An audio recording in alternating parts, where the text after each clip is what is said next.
नमस्कार विद्यार्थी मित्रांनो, स्पर्धा परीक्षा डिजिटल लर्निंग या यूट्यूब चॅनलवरती आपल्या सर्वांचं स्वागत आहे। विद्यार्थी मित्रांनो, आज आहे 25 मार्च 2024। तर आज आपण काही महत्त्वाचे चालू घडामोडीचे घटक अभ्यासणार आहोत। तर आजच्या व्हिडिओमध्ये आपण 24 मार्च आणि 25 मार्च असे 2 दिवसासाठीचे होणारे महत्त्वाचे चालू घडामोडीचे घटक अभ्यासणार आहोत। चला तर मग आजच्या व्हिडिओला सुरुवात करूया।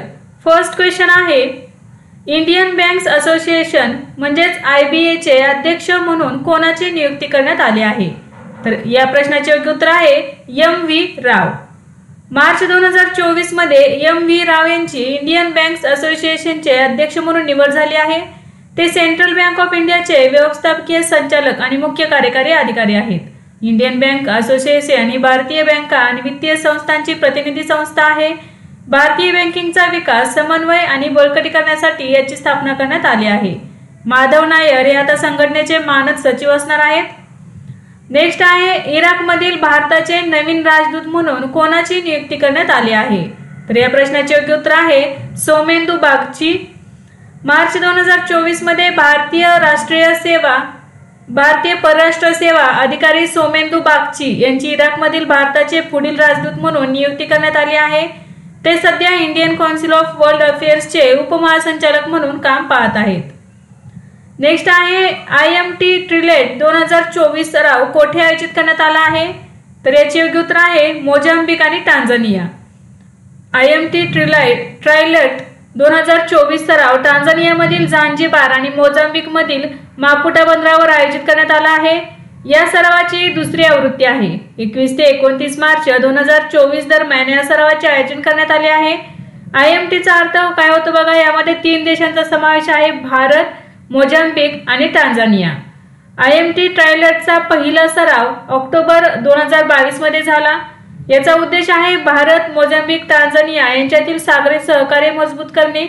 या सरावात भारताच्या INS तीर आणि INS सुजाता या जहाजांनी भाग घेतला आहे।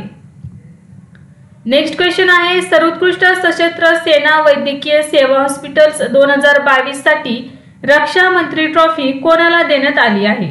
तर याचे योग्य उत्तर आहे कमांड हॉस्पिटल पुणे, म्हणजे सदर्न कमांड पुणे। तर सशस्त्र सेना वैद्यकीय सेवाच्या 2022 साठी सर्वोत्कृष्ट आणि द्वितीय सर्वोत्तम कमांड हॉस्पिटलसाठी रक्षा मंत्री ट्रॉफी 19 मार्च 2024 रोजी नवी दिल्ली येथे प्रदान करण्यात आली। यामध्ये command hospital southern command Pune हे सर्वोत्कृष्ट कमांड हॉस्पिटल म्हणून निवडले गेले।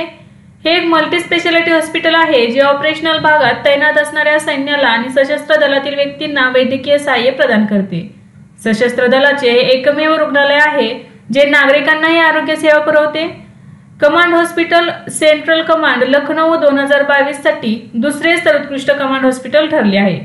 बघा, प्रथम क्रमांकाचे कोणते हॉस्पिटल आहे? Command hospital southern command Pune आणि दुसऱ्या क्रमांकाचे आहे command hospital central command Lucknow.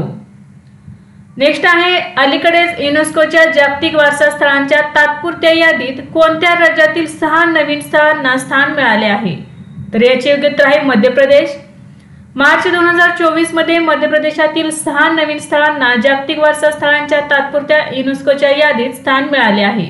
या 6 स्थळांमध्ये ग्वाल्हेर किल्ला, ऐतिहासिक धामनार खडक, कापलेली लेणी आणि भोजपूरमधील भोजेश्वर महादेव मंदिर, चंबा खोऱ्यातील rock art sites, Bhandara Burhanpur, Ramnagar आणि मंडला गोंड स्थळांचा समावेश आहे।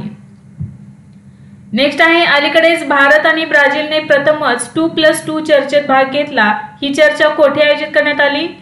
तर याचे उत्तर आहे नवी दिल्ली। 14 मार्च 2024 रोजी भारत आणि ब्राझील यांनी त्यांची पहिली 2+2 संरक्षण आणि परराष्ट्र मंत्रीस्तरीय चर्चा केली। या चर्चेचे आयोजन नवी दिल्ली या ठिकाणी करण्यात आले। परराष्ट्र व्यवहार मंत्रालयातील अतिरिक्त सचिव GV श्रीनिवासन आणि संरक्षण मंत्रालयातील संयुक्त सचिव विग्नेश नेगी यांच्या सहअध्यक्षपदी होते। ब्राझीलच्या शिष्टमंडळाचे नेतृत्व ब्राझीलच्या परराष्ट्र मंत्रालयाचे संचालक मार्सेलो कामारा आणि rear admiral Fernando de Luca Marques de Oliveira यांनी केले।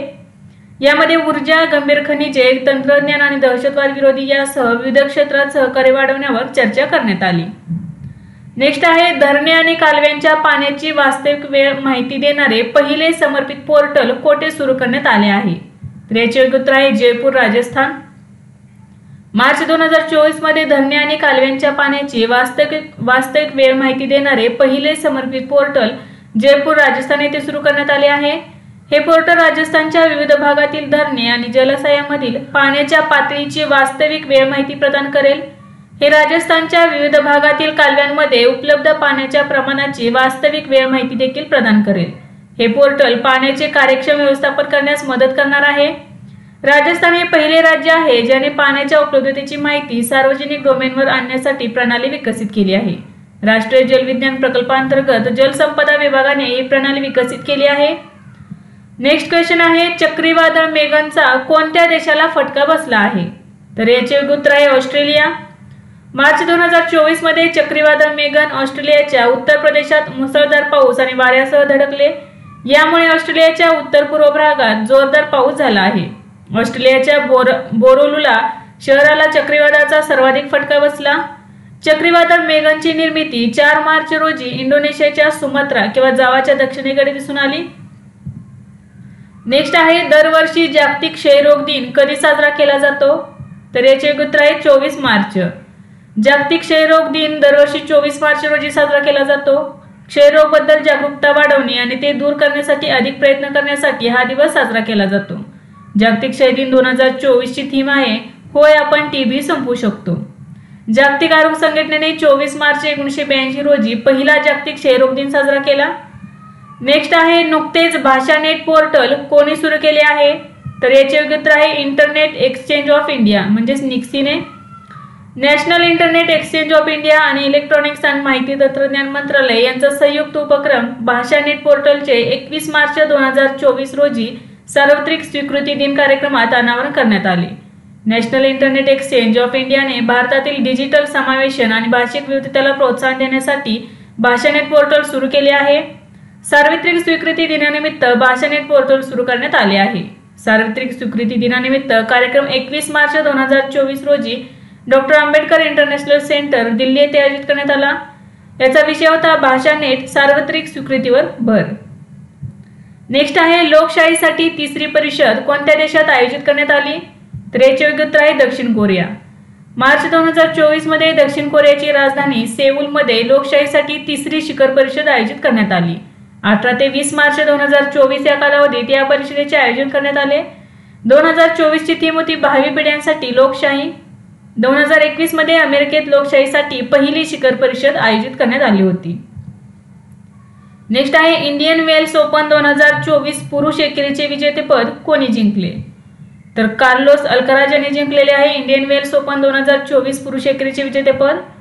इंडियन वेल्स ओपन 2024 पुरुष एकेरीचे विजेतेपद कार्लोस अल्कराजने जिंकले आहे।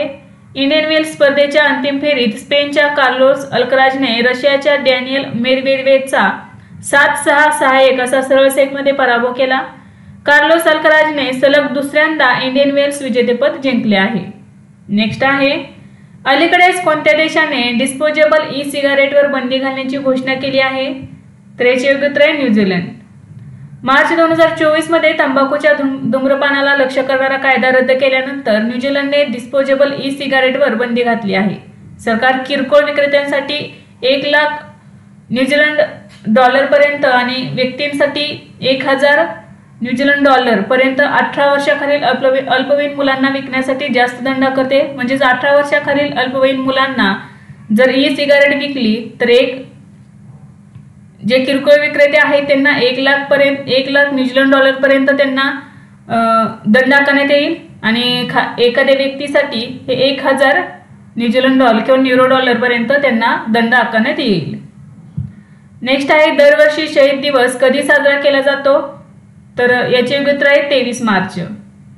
भगतसिंग, राजगुरू आणि सुखदेव यांच्या बलिदानाला श्रद्धांजली अर्पण करण्यासाठी दरवर्षी 23 मार्च रोजी शहीद दिन साजरा केला जातो।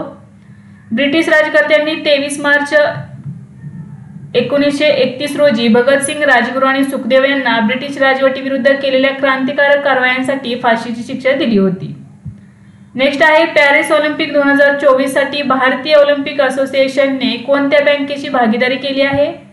तर येस बँकेची भागीदारी केलेली आहे। येस बँक पॅरिस ऑलिम्पिक 2024 मध्ये टीम इंडियाची बँकिंग भागीदार बनली आहे। यासाठी येस बँकेने भारतीय ऑलिम्पिक संघटनेसोबत भागीदारी केली आहे। याचा उद्देश आहे भारताच्या ऑलिम्पिक खेळाडूंना आणि त्यांच्या कुटुंबियांना पाठिंबा देणे। येस बँकेने टुगेदर वी विन मोहीम सुरू केली आहे. नेक्स्ट आहे अलीकडेच प्रतिष्ठित देवी शंकर अवस्थी पुरस्कार 2023 कोणाला प्रदान करण्यात आला? तर याचे उत्तर आहे निशांत.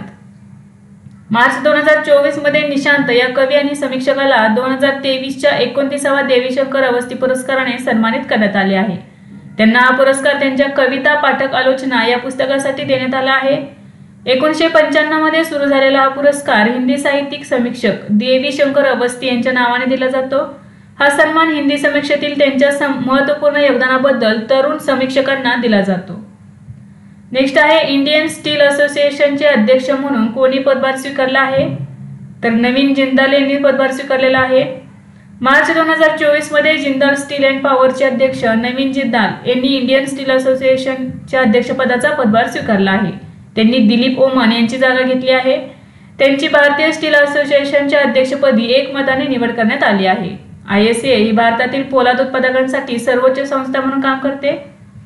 नेक्स्ट आहे वो वान थुआंग हे कोणत्या देशाचे राष्ट्राध्यक्ष होते ज्यांनी अलीकडेच आपल्या पदाचा राजीनामा दिला आहे?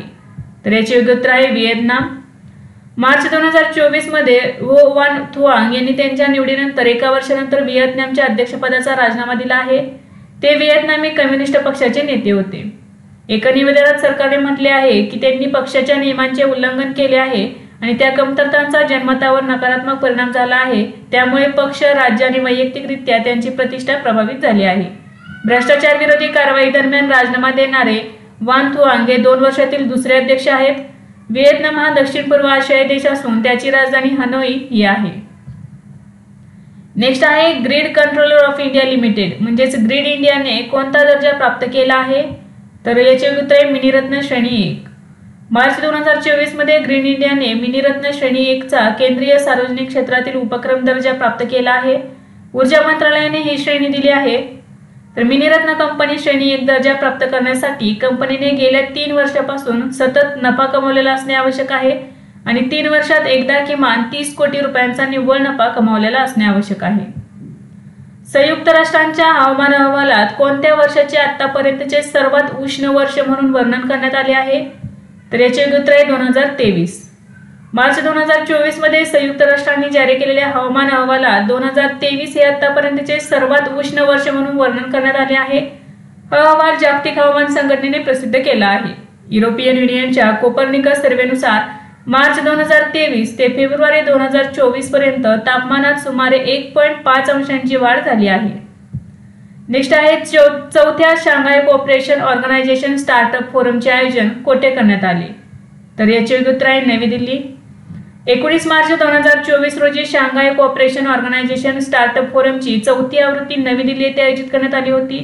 या बैठकीत SCOच्या सर्व सदस्य देशांचे प्रतिनिधी सहभागी झाले होते. शांघाय कोऑपरेशन ऑर्गनायझेशन ही 2001 मध्ये स्थापन झालेली युरेशियन राजकीय, आर्थिक, आंतरराष्ट्रीय सुरक्षा आणि संरक्षण संस्था आहे. भारत 2017 मध्ये या संघटनेचा सदस्य झाला होता. नेक्स्ट आहे लढाऊ टाक्यांसाठी स्वदेशी बनावटीच्या 1500 HP इंजिनची प्रथमच चाचणी कोठे करण्यात आली? तर याचे उत्तर आहे म्हैसूर. 20 मार्च 2024 रोजी म्हैसूरमधील BEML लिमिटेडच्या इंजिन विभागात मुख्य लढाऊ टाक्यांसाठी स्वदेशी विकसित 1500 HP इंजिनची प्रथमच चाचणी घेण्यात आली. यात उच्च शक्ती ते वजन गुणोत्तर आणि उंची -0 तापमान आणि वाळवंटी वातावरणासह अत्यंत कठीण परिस्थितीत काम करण्याची क्षमता समाविष्ट आहे. हा प्रकल्प ऑगस्ट 2020 मध्ये सुरू करण्यात आला होता. 2025च्या मध्यापर्यंत तो पूर्ण होण्याची अपेक्षा आहे. हे इंजिन अर्जुन MK-1A टाकीला ऊर्जा देणार आहे. नेक्स्ट आहे फेडरेशन ऑफ इंडियन एक्सपोर्ट ऑर्गनायझेशनचे नवीन अध्यक्ष म्हणून कोणाची नियुक्ती करण्यात आली आहे? तर याचे उत्तर आहे अश्विनी कुमार. मार्च 2024 मध्ये अश्विनी कुमार यांची फेडरेशन ऑफ इंडियन एक्सपोर्ट ऑर्गनायझेशनचे नवे अध्यक्ष म्हणून नियुक्ती करण्यात आली आहे. अश्विनी कुमार हे जालंधर पंजाब येथील प्रसिद्ध व्यावसायिक उद्योजक आणि निर्यातदार आहेत जे अभियांत्रिकी क्षेत्राशी संबंधित आहेत. नेक्स्ट आहे WTT फीडर बेरूत स्पर्धेत पुरुष एकेरीचे विजेतेपद कोणी जिंकले? तर साथियान ज्ञानशेखरन यांनी जिंकलेले आहे. भारताचा टेबल टेनिसपटू साथियान ज्ञानशेखरन याने लेबनॉनमधील WTT फीडर बेरूत स्पर्धेत पुरुष एकेरीचे विजेतेपद पटकावले आहे. WTT फीडर स्पर्धेत पुरुष एकेरीचे विजेतेपद जिंकणारा तो भारताचा पहिला खेळाडू ठरला आहे. जागतिक क्रमवारीत 103व्या स्थानी असलेल्या साथियानने अंतिम फेरीत जागतिक क्रमवारीत 74व्या क्रमांकावर असलेल्या मानव विकास ठक्करचा पराभव केला। साथियान आणि त्याचा जोडीदार मानुसुतपल शाह यांना पुरुष दुहेरीच्या अंतिम फेरीत क्युबाच्या जोडीकडून 1-3 असा पराभव पत्करावा लागला। मिश्र दुहेरीच्या अंतिम फेरीत साथियानला दिया चिते आणि मानुस शाह या भारतीय जोडीकडून पराभव पत्करावा लागला। नेक्स्ट आहे, नुकतेच सायमन हॅरिस हे कोणत्या देशाचे सर्वात तरुण पंतप्रधान बनले आहेत? तर याचे उत्तर आहे आयर्लंड। मार्च 2024 मध्ये लिओ वराडकर यांच्या अनपेक्षित राजीनाम्यानंतर आयर्लंडचे नवीन पंतप्रधान सायमन हॅरिस बनले आहेत। 37 वर्षांचे सायमन हॅरिस आयर्लंडच्या इतिहासातील सर्वात तरुण पंतप्रधान बनले आहेत। ते फाईन गेल पक्षाचे नेते आहेत। नेक्स्ट आहे, भारताने कोणत्या देशाच्या कास्ट ॲल्युमिनियम मिश्र धातूच्या चाकांवर अँटी डम्पिंग शुल्क लावण्याचा निर्णय घेतला आहे? तर याचे उत्तर आहे चीन। मार्च 2024 मध्ये केंद्र सरकारने चीनच्या कास्ट ॲल्युमिनियम मिश्र धातूच्या चाकांवर अँटी डम्पिंग शुल्क लावण्याचा निर्णय घेतला। चीनमधून आयात होणाऱ्या कास्ट ॲल्युमिनियम ॲलॉय व्हील्स किंवा ॲलॉय रोड व्हील ARW वर अँटी डम्पिंग ड्युटी लागू करण्यात आली आहे। अँटी डम्पिंग ड्युटी प्रति किलो 0.23 ते $1.71 प्रति किलो या श्रेणीसाठी 5 वर्षांसाठी वैध असणार आहे। कास्ट ॲल्युमिनियम मिश्र धातू चाके किंवा ARW प्रामुख्याने मोटार वाहनांमध्ये वापरली जातात। हाय एंड कार बेसिक स्टीलच्या चाकांऐवजी कास्ट ॲल्युमिनियम अलॉय व्हीलसह येतात। अँटी डम्पिंग ड्युटी हे परदेशी देशात उत्पादित केलेल्या आयातीवर लादले जाणारे शुल्क आहे, ज्यांच्या किमती देशांतर्गत बाजारपेठेतील समान वस्तूंच्या वाजवी बाजार मूल्यापेक्षा कमी आहेत। नेक्स्ट आहे, इस्रायल वॉर डायरी या पुस्तकाचे लेखक कोण आहेत?